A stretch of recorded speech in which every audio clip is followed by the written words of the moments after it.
নমস্কাৰ বন্ধু বান্ধৱীসকল জ্যোতি পলাশ ইউটিউব চেনেললৈ স্বাগতম জনাইছোঁ।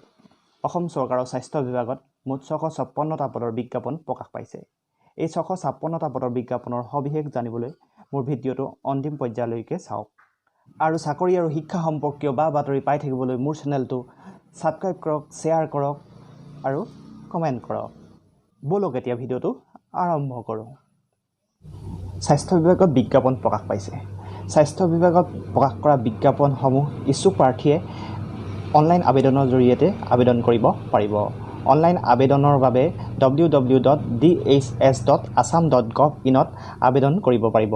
আবেদনৰ আৰম্ভ হোৱা তাৰিখ 10 ছেপ্টেম্বৰ 2020 পৰা 24 ছেপ্টেম্বৰ 2020 থাকিব। পোষ্টসমূহ এনেদৰে প্ৰকাশ পাইছে। ফাৰ্মাচিষ্টৰ কাৰণে 55টা পদৰ বিজ্ঞাপন প্ৰকাশ পাইছে। ষ্টাফ নাৰ্ছৰ কাৰণে 498টা পদৰ বিজ্ঞাপন প্ৰকাশ পাইছে। লেবৰেটৰী টেকনিচিয়ানৰ কাৰণে 77টা পদৰ বিজ্ঞাপন প্ৰকাশ পাইছে। ব্লাড বেংকৰ বাবে 11টা পদৰ বিজ্ঞাপন প্ৰকাশ পাইছে। ড্ৰেছাৰ বাবে 15টা পদৰ বিজ্ঞাপন প্ৰকাশ পাইছে।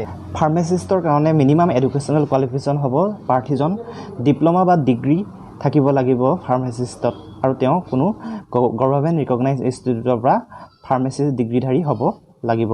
ষ্টাফ নাৰ্ছৰ কাৰণে মিনিমাম এডুকেশ্যনেল কোৱালিফিকেশ্যন হৈছে তেওঁলোক GNM ডিপ্ল'মা থাকিব লাগিব নাইবা BSc নাৰ্ছিং থাকিব লাগিব।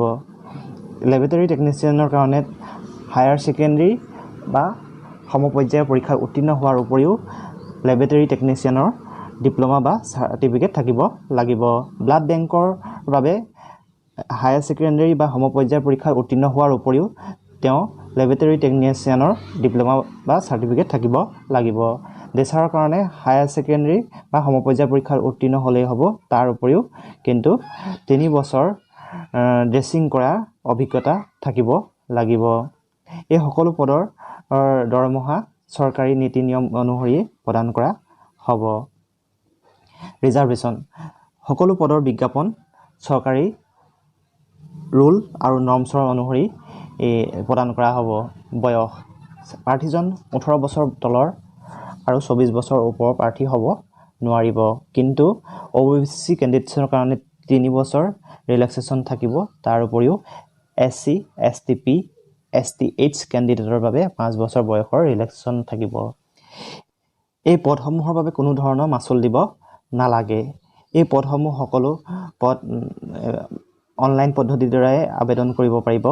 আবেদনৰ সময়ত 2 copy passport size recent passport photograph দিব লাগিব। বাৰ্থ চাৰ্টিফিকেট হিচাপে বাৰ্থ চাৰ্টিফিকেট, HSLC চাৰ্টিফিকেট বা HSLC এডমিট কাৰ্ড বয়সৰ প্ৰমাণপত্ৰ হিচাপে দিব লাগিব। সকলো বোৰ্ড আৰু ইউনিভাৰ্চিটিৰ চাৰ্টিফিকেট আপলোড কৰিব লাগিব। তাৰ উপৰিও কাষ্ট চাৰ্টিফিকেট দিব লাগিব। পাৰ্মানেণ্ট ৰেচিডেঞ্চিয়েল চাৰ্টিফিকেট দিব লাগিব। বিশেষভাৱে সক্ষম ব্যক্তিসকলৰ বাবে বিশেষভাৱে সক্ষম চাৰ্টিফিকেট দিব লাগিব।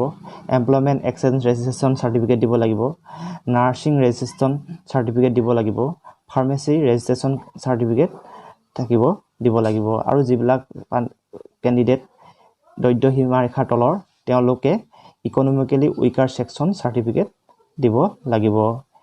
ইয়াৰ উপৰিও এই সকলো বিজ্ঞাপনটোৰ সবিশেষ জানিবলৈ www.dhs.assam.gov.in লগইন কৰি আবেদন কৰিব পাৰিব।